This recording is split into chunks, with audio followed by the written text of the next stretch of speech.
Ito ang balitang dapat malaman ng taong bayan na tila pilit tinatago at pilit ayaw umanong ipalabas ng mga bayarang media sa publiko. Sa diyang tunay talaga na hindi natutulog ang karma at kahit kailan hindi mananaig ang kasamaan laban sa katotohanan. Pero bago tayo magpatuloy, kung bago ka pa lang sa aking channel ay huwag mo nang kalimutang mag-like, comment at mag-subscribe para lagi kang updated sa mga susunod nating video. At para sa buong detalye pa ng balita, narito't panoorin natin ang full video. Bigyan natin ng reaction opinion itong post ni Beska Inday Sara.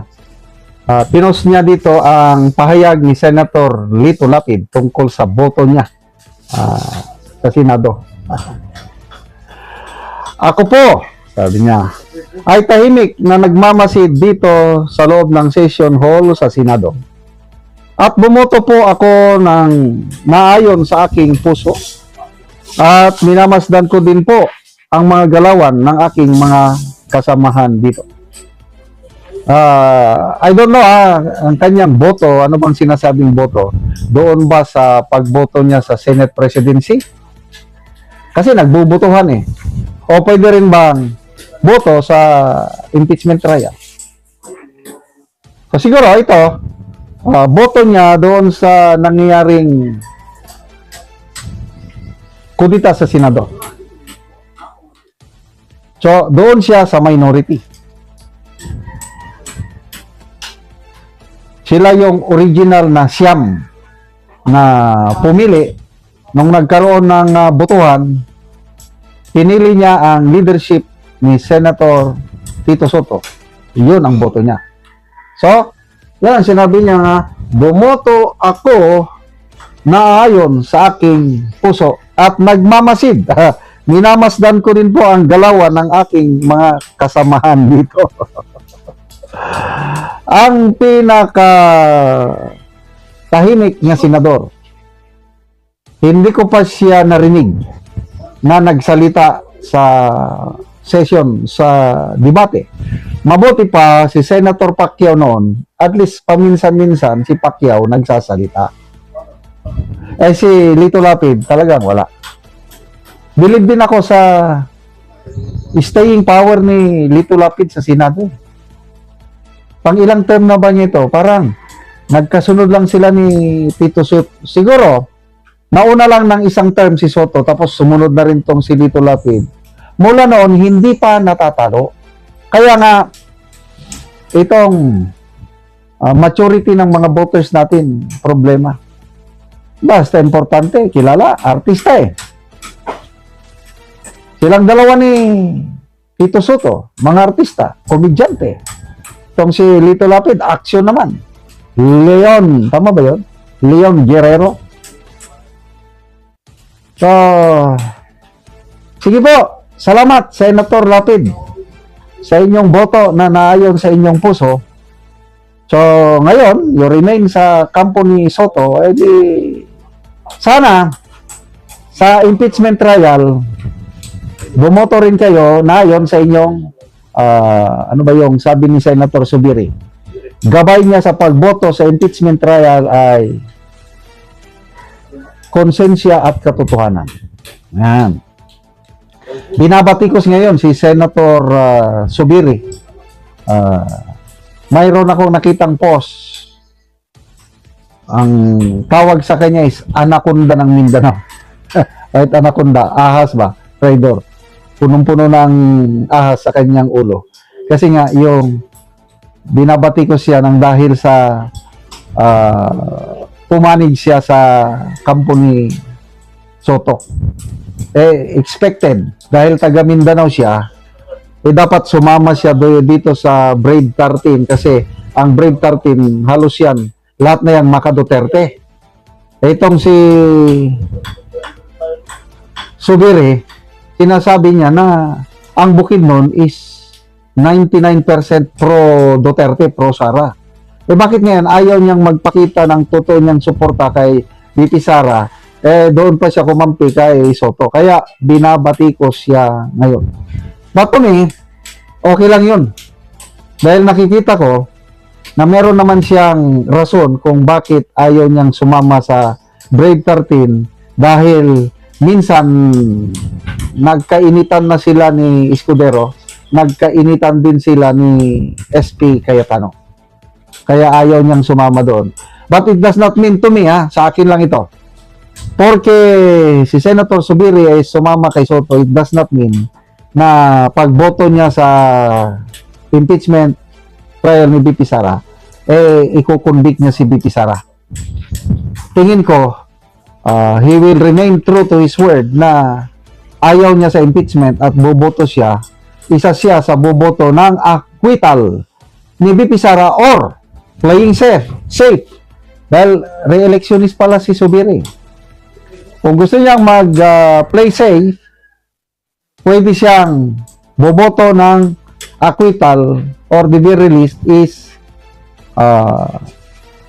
abstention.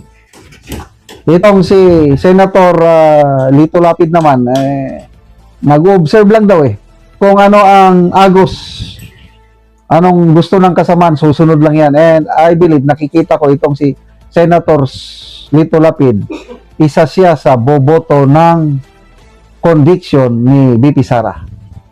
Kasi walang problema sa kanya dahil bago lang siyang nanalo. Hindi pa siya magre-re-elect ngayong 2020, kaya no worries. Kaya yan, yung mga bagong nanalo na senador, Lito Lapid, Lacson,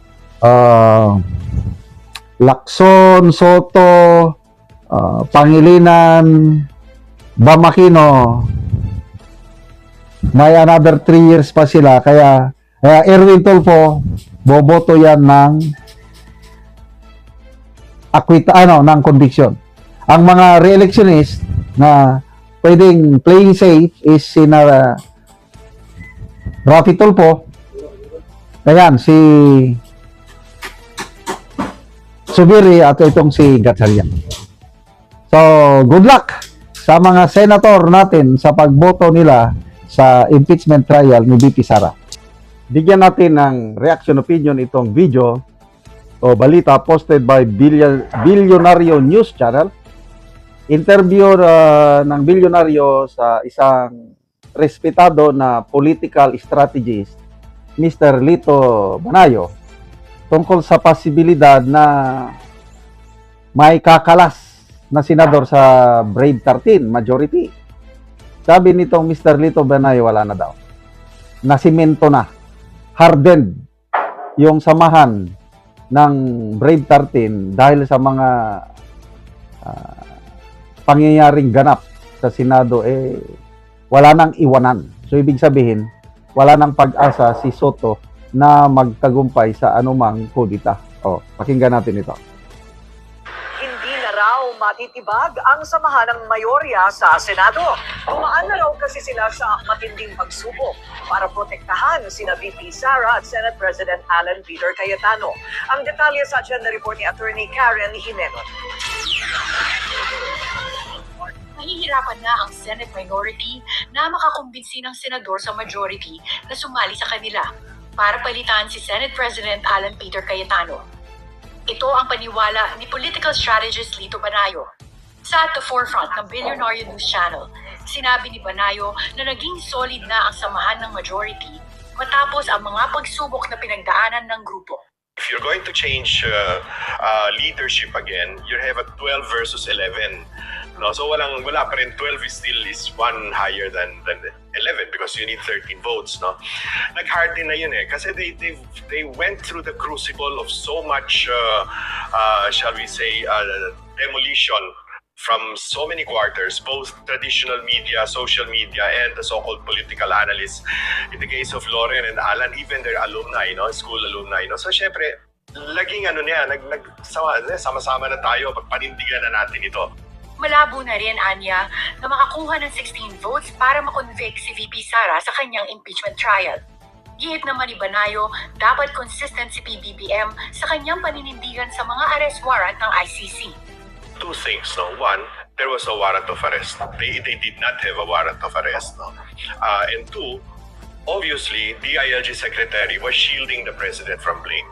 Because if you remember, in the first situation in March 14 ba yun, or 12 of 2025. Last year. Yeah, last year when they brought former President Duterte to the ICC, the President kept maintaining that they will not honor an ICC warrant of arrest. But he said that they were honoring what they called the red notice from the Interpol, which turned out to be a diffusion notice. No? On the run muli si Senator Ronald Bato de la Rosa dahil sa ICC arrest warrant laban sa kanya. Para sa agenda, Attorney Karen Jimeno. Eh, wala nang pag-asa. And I agree na wala nang pag-asa na mapalitan pa ang Senate leadership. Buo na yan. So, mapakanta tuloy ulit tayo. Pasensya na kayo mga kaibigan. Pag masaya ako or malungkot, napapakanta tuloy ako. Kaya, kung may team song man, kampo ni Soto ngayon is, oh, it's crying time right now for Tito Soto. I can see that faraway look in his eye. I can tell by the way he speaks in public that it won't be long before it's crying time. Talagang battle hardened yung Brave 13. Walang iwanan. I can relate. Makarelate ako dyan. Kasi kaming mga sundalo, marami kaming pinagdaanang giyera. At yung, ngayon, retired na kami. Yung mga, nung tenyente, kapitan ako, doon kami sa field. Yung mga sundalo ko, yung nakasama ko sa labanan, may mga group chat kami ngayon. May mga reunion kami. Ganyan yan. Yung mga infantry battalions, halos every infantry battalion nagkakaroon ng reunion. Once or twice a year, nagsasama-sama yung mga sundalo na yan, yung mga pinagdaanan namin na hirap sa buhay. Ang sarap sariwain. At na alam mo, yung walang iwanan, yung samahan pa rin. Yung nagpapasalamat kami na nakasurvive kami sa danger. At nakita ko yung samahan namin, yung mga sundalo ko is buhay na buhay. Walang iwanan. Kaya yung may mga veterans post kami. Pag pag may mamatay na veterano ngayon, ang hirap kalagayan. Kung yung tulong ng gobyerno, ang tagal bago dumating. Mga burial fee, kung ano man. Kaya pag namatayan kami sa veterans group namin, kami na. Contribution yan. Kasi nga, yung samahan namin, hindi matatawaran dahil sa pinagdaanan naming hirap sa buhay sa field, sa mga labanan noon. Kaya, makaka-relate ako ngayon, itong kalagayan ng Brave 13, yung demolition job sa kanila, grabe. Kaliwat kanan. Halos lahat sila. Senator Loren, tinanggalan siya ng portrait sa kanyang eskwelahan. Ganon din pala si Senator Alan Alan Peter. Ganon din. Itong mga kinakasuhan. So ano pa ang gagawin mo? Iwanan mo pa. Sabi nga ni Senator Marcoleta, makonsensya naman tayo. Sabi niya, pag may aalis pa, after all, yung sakripisyo na ni Bato, para mabuo tayo na Brave 13, pag may alis na, makonsensya naman kayo o tayo. Sinigundahan ni Senator Camille Villar, ang aalis sa grupong ito, masahol pa siya kay Judas. Ibig sabihin, wala na yan. Fight to the last breath. Ganyan yan, nangyayari yan sa amin sa sundalo, yung aatakihin ng detachment. Walang surrender yan. Hanggang habang may bala pa, may ano pa, lalaban yan. So itong mga Brave 13, parang mga sundalong lumalaban, hindi para sa kanilang sarili, para sa kapakanan ng mamamayang Pilipino. So, hold the line, Brave 13. No retreat, no surrender. Ano pa yung namin? Do or die. Dati 17th Infantry Battalion, yun ang motto nila eh. Do or die. O no retreat, surrender. Laban lang. Brave 13 senators. Walang kakalas. Bigyan natin ng reaction, opinion itong post ng Masang Pilipino. Title: Senator Joel Villanueva nangakong hindi kakalas sa majority block ng Senado. Iginiit ni Senador Joel Villanueva na paninindigan niya ang naging boto at desisyon niya kaugnay ng naging pagbabago sa liderato ng Senado noong nakaraang linggo.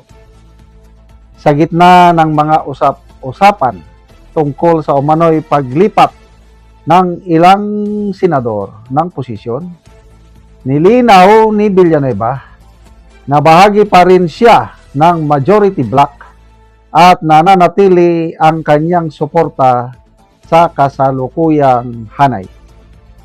Aniya, ang kanyang mga desisyon ay nakabatay sa kung ano ang pinakamabuti para sa institusyon ng Senado at hindi para sa pansariling interes or politika. Sarap pakinggan, ano? Ito yung kanyang exact word. Nasa majority ako. I will always give my vote for the best of the institution. Wow! So, basa tayo sa mga comments. Ito, tinatakot siya. Di bale, soon, dadamputin ka na. So, no use to talk so much.